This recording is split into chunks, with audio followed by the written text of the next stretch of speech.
Amin. Seperti biasa, ketua kelasnya silakan memimpin doa dulu sebelum belajar. Memulai pelajaran sebenarnya doa mengucapkan masing-masing doa mulai. Baik ya, yang kita wajib nasional sorak-sorak bergembira. Sorak-sorak bergembira, bergembira semua. Sudah bebas negeri kita, Indonesia merdeka.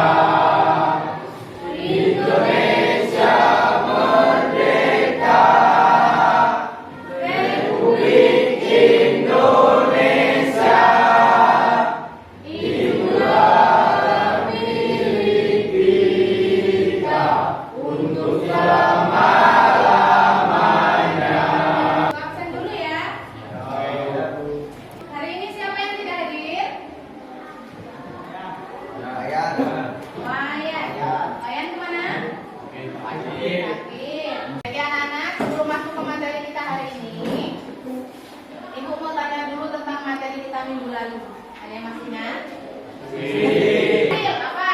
Teks eksplanasi. Ya, teks eksplanasi itu apa, Patrick? Teks yang berisi tentang informasi fenomena alam, Sosial dan budaya, benar sekali. Teks yang berisi informasi fenomena alam, sosial dan budaya. Yang sering kita ketemu dalam kehidupan sehari-hari itu fenomena alam. Contohnya apa, Rik? Gempa bumi, apalagi Mas? Banjir, benar sekali ya. Nah, ada kaitannya materi kita minggu lalu dengan materi kita hari ini. Kalau minggu lalu masuk pengertian dan ciri-ciri, hari ini kita masuk ke dalam struktur dan kaidah kebahasaan. Serta nanti kita akan belajar menyusun teks eksplanasi. Nah, kajian kita hari ini itu adalah KD 3.4 itu apa, Bu? Menganalisis struktur dan kebahasaan teks eksplanasi. Lalu KD 4.4-nya itu memproduksi teks eksplanasi dengan memerhatikan struktur dan kebahasaannya. Tujuannya itu yang pertama, kalian akan mampu untuk mengidentifikasi struktur teks eksplanasi dengan tepat. Yang kedua, kalian akan mampu untuk menganalisis kebahasaan teks eksplanasi dengan baik dan benar. Lalu yang ketiga, kalian akan mampu untuk menyusun teks eksplanasi dengan memerhatikan struktur dan kebahasaannya dengan baik dan benar. Ya, peta konsepnya itu ada mengidentifikasi struktur teks eksplanasi, menganalisis kebahasaan teks eksplanasi, menyusun teks eksplanasi. Nah, ini yang akan kita lakukan nanti ya. Struktur teks eksplanasi sudah lihat? Ini ada berapa? 3. Ya, yang pertama apa? Identifikasi fenomena. Ya, identifikasi fenomena. Identifikasi fenomena itu apa sih?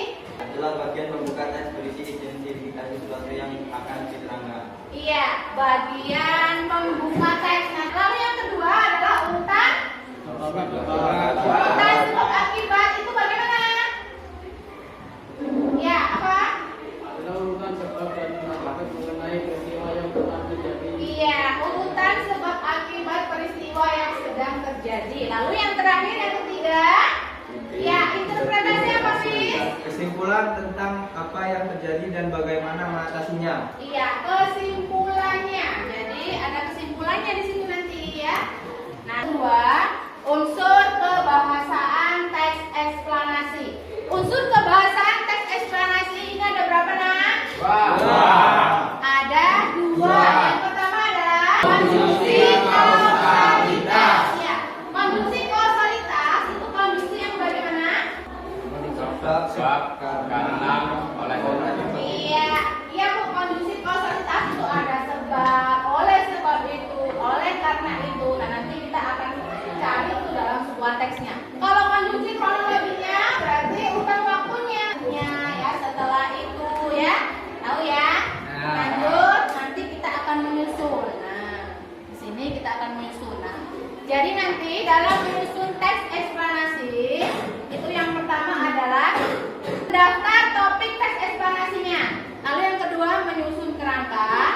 Yang ketiga mengembangkan kerangka. Lalu yang keempat menyuntingnya. Nah, sekarang ibu akan tampilkan sebuah gambar. Nah, coba lihat gambarnya. Sudah lihat belum? Gambar apa? Gambar apa? Identifikasi fenomena. Kita sudah mengidentifikasi fenomenanya. Ini adalah fenomena tentang apa? Iya, tentang fenomena alam tsunami. Sudah jawab pertanyaan nomor 1, identifikasi fenomena. Nah, kira-kira menurut kalian apa sih penyebabnya tsunami itu? Gempa. Benar sekali. Ada lagi? Apa? Gesekan angin. Gesekan bumi. Ya, gesekan jadinya tsunami. Itu berarti sebab akibatnya. Ya, berarti. Nah, kesimpulannya interpretasinya bagaimana Bu supaya tidak terjadi tsunami? Apa? Apa coba? Di tembok. Nah, bagaimana caranya? Berarti kita harus mendeteksi dari awal ya. Kita harus memperhatikan berarti tugasnya BMKG ya. Ya, nah jadi di sini kita akan belajar ke mana? Nah, ini teksnya. Teks eksplanasi tsunami.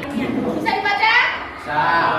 Ya, satu paragraf ini kalau kita lihat secara detail ini dia masuk ke dalam identifikasi fenomena. Kenapa Bu? Karena di sini masih menjelaskan tentang tsunami. Iya, apa itu tsunami? Jelaskan nggak di sini? Jelaskan. Lanjut. Nah, ini ada berapa paragraf? 3. Iya, 3. Paragraf yang kedua. Di sini ada kata mengakibatkan, ya. Ada kata mengakibatkan. Ini kira-kira masuk ke dalam identifikasi fenomena atau sudah masuk ke dalam sebab akibat? Nah, sebab akibat ya? Iya. Yang kedua berarti paragraf yang pertama tadi apa? Identifikasi. Nah, paragraf yang kedua ini masuk ke dalam urutan sebab akibat. Kalau kita lihat di paragraf ketiga ada kata menyebabkan, masih menyebabkan di situ. Berarti masih masuk ke dalam sebab akibat. Berarti paragraf pertama itu identifikasi fenomena, paragraf kedua urutan sebab akibat, paragraf ketiga urutan sebab akibat. Iya, masih ya. Nah, sekarang tinggal yang terakhir. Yang terakhir ini, ayo. Nah, di sini ada maka dari itu ya. Di sini kita harus waspada, menyiapkan diri. Nah, berarti ini masuk ke dalam kesimpulannya. Nah, sekarang kita coba cari unsur kebahasaannya di dalam sini. Ada unsur kebahasaannya tadi kan ada 2, konjungsi kausalitas dan konjungsi kronologis. Kalau kemudian masuk ke dalam konjungsi apa? Kronologis. Kronologis atau kausalitas? Kronologis, benar ya? Ada lagi? Mengakibatkan? Ya? Ada? Yang ketiga menyebabkan, ada ya? Oleh sebab itu masuk ke dalam unsur kebahasan apa Mas? Kausalitas, benar sekali. Karena kausalitas. Nah, kamu harus bisa nak, karena nanti kalian akan mencarinya sendiri ya. Identifikasi fenomena, urutan sebab akibat dan masuk ke dalam interpretasi. Itu semua masuk ke dalam apa? Struktur teks eksplanasi. Dari struktur teks eksplanasi dulu ada yang tanyakan? Cukup. Ibu akan membentuk sebuah kelompok. Sudah. Nomor 2.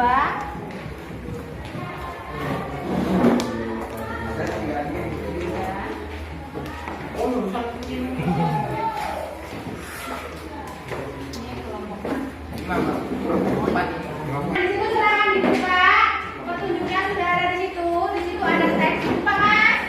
LKPD-nya dibuka. Nah, di situ kan ada teks eksplanasi fenomena alam tanah longsor. Ya, teks eksplanasi fenomena alam tanah longsor. Ini tugasnya dibaca dulu teksnya. Lalu buka kegiatan satunya.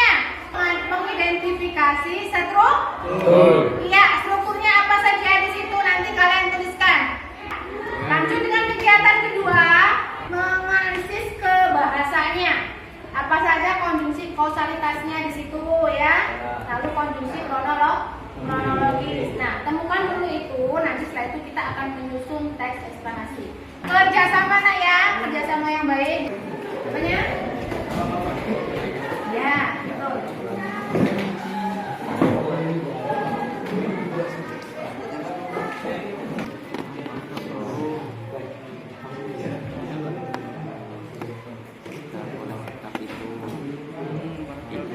Boleh kamu tekan lagi.